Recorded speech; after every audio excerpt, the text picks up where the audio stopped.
Selamat datang kembali di sesi kita. Hari ini kita akan fokus ke satu aturan penting nih dari Richard Templer di bukunya The Rules of Management. Spesifiknya aturan nomor 106. Pegang kendali dan bertanggung jawab. Sumber kita ya dari kutipan buku itu. Kita mau coba gali lebih dalam, kenapa sih Templer ini kok menekankan banget soal manajer harus ambil komando? Agak unik ya, soalnya kalau kita lihat tren sekarang, banyak manajer kayaknya agak ragu gitu buat benar-benar megang kendali. Takut dianggap, diktator mungkin. Nah, mari kita bedah bareng pandangan Templer ini. Iya, tepat sekali. Jadi sumber kita ini memang menyajikan argumen Templer soal salah satu, bisa dibilang, fondasi dasar manajemen. Yaitu tadi keberanian untuk memimpin. Tegas dan jelas. Oke, jadi inti aturan 106 ini simple ya sebenarnya. Anda itu manajer, ya tugasnya mengelola. Berarti, harus berani pegang kendali, pegang komando. Ini kok rasanya kontras ya sama yang tadi kita singgung soal keraguan manajer modern itu. Betul. Dan Templar punya alasan yang menurut saya cukup kuat. Dia pakai analogi tim itu kayak kapal. Nah, tim itu butuh kapten di pucuk pimpinan. Kalau nggak ada pemimpin yang jelas, yang pegang kendali, timnya bisa bingung kan? Merasa tersesat, bahkan mungkin cemas. Ya persis kayak kapal tanpa nahkoda di tengah laut. Justru kepemimpinan yang tegas, yang berani pegang kendali, itu malah ngasih arah dan rasa aman gitu buat tim. Oke, masuk akal analoginya. Tapi dengar kata komando atau pegang kendali ini, mungkin ada yang langsung mikir, wah ini kaku banget atau jangan-jangan jadi diktator nih. Gimana Templer melihatnya supaya ini nggak disalahartikan gitu? Jadi untuk bisa efektif pegang kendali, manajer itu harus bisa diandalkan, dependable, reliable gitu ya, jadi sandaran buat tim. Terus mereka juga perlu nunjukin kekuatan, strong, bukan kekuatan fisik ya, tapi punya prinsip, punya pendirian. Tapi yang paling krusial menurut Templar adalah bertanggung jawab penuh, accountable. Ya bertanggung jawab atas timnya, atas keputusan yang diambil. Pemimpin yang kayak gini nih yang bangun kepercayaan, bukan malah bikin takut. Oke, jadi kualitas kayak tanggung jawab sama bisa diandalkan itu ya, yang jadi pembedanya. Bukan sekedar perintah-perintah aja. Tapi kalau kita lihat zaman sekarang nih, kan katanya era kerja lebih kolaboratif, lebih datar strukturnya. Apa penekanan Templar soal komando ini masih relevan?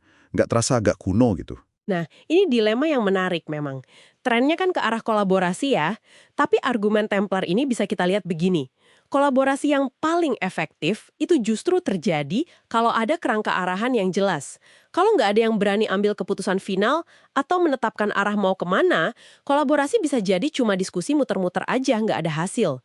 Jadi memegang kendali versi Templar ini lebih ke soal menyediakan struktur, kejelasan tujuan, dan keberanian untuk ambil keputusan sulit kalau memang diperlukan. Bukan ngontrol detail kecil setiap langkah.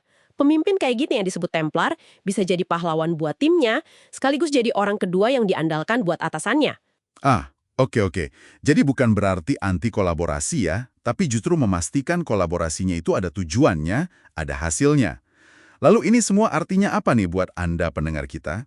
Kenapa Anda perlu peduli soal memegang kendali ini? Ya karena menurut Templar, ini adalah dasar kesuksesan Anda sebagai manajer. Ini juga kunci kinerja tim Anda.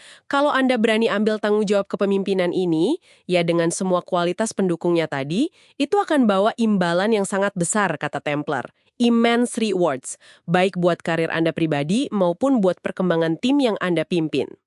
Dan kalau kita lihat lebih luas lagi, di filosofi Templer, sikap memegang kendali ini nyambung juga ya sama aturan-aturan dia yang lain? Oh, nyambung banget. Ini erat kaitannya sama misalnya konsistensi dalam bertindak. Itu ada di aturan 46. Terus soal berani ambil tanggung jawab kalau ada yang salah, nggak lempar batu sembunyi tangan, itu aturan 17. Dan mungkin juga nyambung ke fokus untuk cari respek, bukan cuma sekedar pengen disukai aja. Itu di aturan 96 kalau nggak salah. Semuanya ini kan ujung-ujungnya membangun citra pemimpin yang kuat, bisa diandalkan, dan ya itu tadi, bertanggung jawab. Jadi kalau kita simpulkan nih, aturan 106 ini intinya mendorong kita sebagai manajer untuk jangan ragu deh ambil peran kepemimpinan secara aktif. Ini bukan soal gila kuasa atau mau menang sendiri, tapi lebih ke soal memberikan arah dan stabilitas yang memang dibutuhkan tim biar bisa maju dan berhasil. Betul sekali. Dan sebagai penutup, ada kutipan menarik dari Templar. Dia bilang, jadi manajer itu sebenarnya pekerjaan yang luar biasa, fabulous job, kalau dijalankan dengan benar. Nah, mungkin ini bisa jadi bahan renungan buat Anda. Berdasarkan obrolan kita ini, kira-kira langkah kecil apa ya yang bisa Anda ambil mulai hari ini untuk bisa lebih memegang kendali dalam peran Anda? Ingat, bukan sebagai bos yang ditakuti, tapi sebagai pemimpin yang kuat, yang bisa diandalkan, yang dibutuhkan tim Anda supaya bisa sukses bareng-bareng.